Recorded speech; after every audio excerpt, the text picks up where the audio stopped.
The big crossing demanded detailed planning, and I wrote up a grid showing which way the tide would be setting for each of 8 hours. I used this to determine where I should be at the end of each hour if I was to arrive at target. It proved valuable as the weather closed in, leaving me no visibility in hour 5, so my GPS allowed me to work out where I was relative to the plan. I got a bit disorientated close to the east side of Sanda, but regained my bearings after 15 minutes or so. Having left at 6:15, I was tied up by 3:15 in the afternoon, using the engine for 4.5 hours out of 9.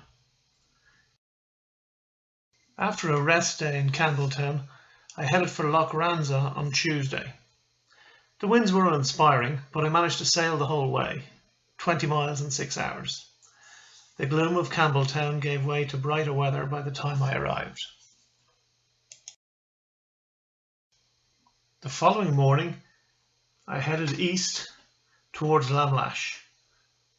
The countryside was awe-inspiring with extremely sharp cliffs and very deep water underneath me.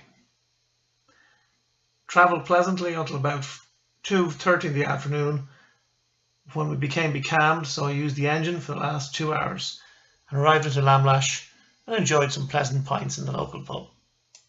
I knew leaving Lamlash that the winds were a bit above my comfort zone. This was to be the toughest day under sail, but I survived. I left at 9:30 and got in around 1 p.m, well hammered by the conditions.